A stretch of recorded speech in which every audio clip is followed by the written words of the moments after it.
NCERT की पाठ्य पुस्तक सेकंड चैप्टर स्थिर विद्युत विभव तथा धारिता के अभ्यास के प्रश्नोत्तर देखिए। पहला जो क्वेश्चन है हमें दे रखा है 5 × 10⁻8 कूलम तथा -3 × 10⁻8 कूलम के दो आवेश 16 सेंटीमीटर दूरी पर स्थित है। दोनों आवेशों को मिलाने वाली रेखा के किस बिंदु पर विद्युत विभव शून्य होगा। अनंत पर विभव हमें शून्य लेकर चलना है। इस क्वेश्चन के अंदर हमें दो आवेश बता रखे हैं, उनको हम Q1 तथा Q2 कंसिडर कर लेते हैं। Q1 बराबर 5 × 10⁻8 कूलम, Q2 बराबर -3 × 10⁻8 कूलम। दोनों आवेशों के बीच की जो डिस्टेंस है वो 16 सेंटीमीटर हमें दे रखी है, इसे हम R कंसिडर कर लेते हैं। अब देखिए यहां पर दोनों जो आवेश हैं इनको मैं इस तरीके से लेकर चल रहा हूं। ये आवेश Q1 है, ये आवेश Q2 है। दोनों आवेशों को मिलाने वाली ये रेखा है और इस रेखा के ऊपर हमें ऐसे बिंदु फाइंड आउट करने हैं जिस पर विद्युत विभव शून्य है। देखो ये धनावेश है, ये ऋणावेश है, तो इन दोनों आवेशों को मिलाने वाली रेखा के मध्य भाग में भी एक ऐसा बिंदु होगा जिस पर विद्युत विभव शून्य होगा। तो मैं यहां पर बिंदु P मान लेता हूं जिसके ऊपर विद्युत विभव शून्य होगा। विद्यार्थियों इस दोनों आवेशों को मिलाने वाली रेखा के बाहर यहां पर भी एक ऐसा बिंदु हो सकता है जिस पर विद्युत विभव शून्य होगा, तो वो हम बाद में फाइंड आउट करेंगे। पहले इस बिंदु P की स्थिति यहां से ज्ञात कर लेते हैं।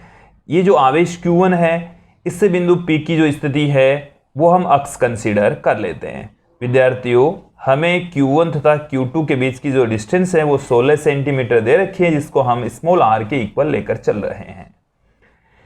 ये यदि यहां से लेकर यहां तक की डिस्टेंस स्मॉल r है, ये वाली डिस्टेंस अक्ष है, तो ये जो डिस्टेंस है वो r माइनस अक्ष रह जाएगी। बिंदु P पर आवेश Q1 के कारण से विभव, बिंदु P पर Q2 के कारण से विभव, और दोनों विभवों का जो बीजगणित योग है वो शून्य होना चाहिए। तो बिंदु P पर आवेश Q1 के कारण से विभव प्लस आवेश Q2 के कारण से विभव और दोनों का जो योग है वो शून्य होना चाहिए। हमें इस अक्ष की वैल्यू फाइंड आउट करनी है। देखिए विद्यार्थियों हम आपको याद दिला दें, बिंदु आवेश के कारण से जो विद्युत विभव का फॉर्मूला होता है वो होता है 1/4πε0 Q/r। ये फॉर्मूला होता है बिंदु आवेश के कारण से विद्युत विभव। तो देखिए इस आवेश Q1 के कारण से विद्युत विभव तो कितना हो जाएगा 1/4πε0 Q1 और यहां से यहां तक की जो डिस्टेंस है वो कितनी है अक्ष प्लस आ गया, फिर V2 की वैल्यू 1/4πε0 Q2 और यहां से यहां तक की जो डिस्टेंस है वो है r माइनस अक्ष, और इन दोनों का जो योग है वो 0 के इक्वल है। आप यहां पर देखेंगे कि 1/4πε0 दोनों में ही कॉमन है, तत्पश्चात ये 0 में चला जाएगा। Q1 की वैल्यू पुट कर दीजिए। Q1 का मान हमारे पास में है, चलिए मैं एक बार 1/4πε0 को भी यहाँ पर लिख देता हूँ। Q1 का जो मान है वो है 5 × 10⁻8 बट्टे में अक्ष प्लस 1/4πε0। Q2 की जो वैल्यू है वो है -3 × 10⁻8 बट्टे में है r माइनस अक्ष बराबर है 0। 1/4πε0 और 10⁻8 है, ये दोनों में से कॉमन आ जाएगी। 10⁻8 बट्टे में 4πε0, यहाँ पर हमारे पास में रह गया है 5 बट्टे में अक्ष माइनस ये रह गया है 3 बट्टे में r माइनस अक्ष बराबर 0। ये 0 हो नहीं सकता, तो 0 नहीं हो सकता तो फिर क्या होगा 5 बट्टे में अक्ष माइनस 3 बट्टे में r माइनस अक्ष बराबर 0। इसको बराबर के दूसरी तरफ ले जाइए तो 5 बट्टे में अक्ष बराबर 3 बट्टे में r माइनस अक्ष।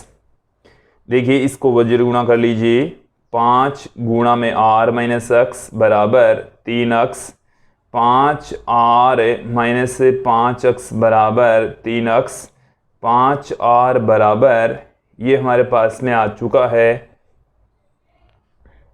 8x और x बराबर आ गया है 5/8r, 5/8, r की वैल्यू है 16 सेंटीमीटर। देन यहाँ से ये 2 बार में कैंसिल हो गया, 10 सेंटीमीटर आ गया। तो इस x की जो वैल्यू है वो हमारे पास में आ चुकी है 10 सेंटीमीटर। तो 10 सेंटीमीटर, यहाँ से 10 सेंटीमीटर की दूरी पर ये जो बिंदु P है जिसके ऊपर विद्युत विभव 0 होगा। अब इसी क्वेश्चन के अंदर मैं एक और बिंदु P फाइंड आउट कर रहा हूं जिस पर भी विद्युत विभव 0 होगा। देखिए यहां पर आप लोग ध्यान देंगे, मैं अब की बार जो बिंदु P है ये हमारे पास में है Q1, ये है Q2 और ये दोनों आवेशों को मिलाने वाली रेखा पर यहां पर ले लिया हमने बिंदु P। यहाँ से यहाँ तक की जो डिस्टेंस है वो हम r लेकर चल रहे हैं। Q2 से यहाँ की डिस्टेंस अब की बार हमने x ले ली है। तो जो Q2 है उससे जो डिस्टेंस x है वो हम अब की बार फाइंड आउट करेंगे। अब की बार भी Q1 के कारण से तथा Q2 के कारण से बिंदु P पर जो विभव है वो 0 लेकर चल रहे हैं। तो V1 प्लस V2 बराबर अब भी हमारे को कितना लेकर चलना है, 0। V1 बराबर कितना आ जाएगा, इस आवेश के कारण से इस बिंदु पर विभव, तो 1/4 पाई एप्सिलॉन नॉट Q1 और यहाँ से यहाँ तक की डिस्टेंस कितनी हो गई अब, r प्लस x, फिर प्लस में 1/4 पाई एप्सिलॉन नॉट Q2 इस आवेश के कारण से, और डिस्टेंस अब की बार x रह गई है बराबर में 0। दोनों आवेशों की वैल्यू पुट कर दीजिए, 1/4 पाई एप्सिलॉन नॉट Q1 की जो वैल्यू है वो हमें क्वेश्चन में 5 गुणा 10⁻⁸ बता रखी है, r माइनस x रह गया। फिर 1/4 पाई एप्सिलॉन नॉट Q2 की जो वैल्यू है वो है माइनस, ये मैंने माइनस इधर पुट कर दिया है, -3 गुणा 10⁻⁸ बट्टे में x बराबर 0। अब देखिए 1/4 पाई एप्सिलॉन नॉट और 10⁻⁸ दोनों में से कॉमन आ जाएगा, तो 10⁻⁸ बट्टे में 4 पाई एप्सिलॉन नॉट ये हमारे पास में कॉमन आ गया। यहाँ से हमें मिल गया है 5 बट्टे में r माइनस एक्स, यहाँ पर आ गया माइनस में 3 बट्टे में x बराबर 0। ये 0 हो नहीं सकता, तो ये वाली टर्म्स 0 की इक्वल होगी, ये 0 की इक्वल होगी तो इसको बराबर के उस तरफ ले जाएंगे, हमें क्या मिल जाएगा 5 बट्टे में r माइनस एक्स। चलिए मैं एक बार तो इसी तरीके से लिख देता हूं, बराबर में 0, यहां से 5 बट्टे में r माइनस एक्स, इसको बराबर के दूसरी तरफ ले जाएंगे तो 3 बट्टे में x हमारे पास में आ जाएगा। वज्र गुणा कर लीजिए, इसको इधर गुणा कर देंगे तो 5x बराबर 3r माइनस एक्स, इसको गुणा करेंगे तो 5x 3r माइनस 3x, ये आ गया। देखिए विद्यार्थियों, यदि हम इसको बराबर के उस तरफ ले जाएं तो क्या आ जाएगा हमारे पास में, बराबर के उस तरफ ले जाएंगे तो हमें मिलेगा, देखिए 8x, क्या मिल गया 8x मिल गया है, 8x बराबर हमारे पास में रह गया है 3r रह गया है।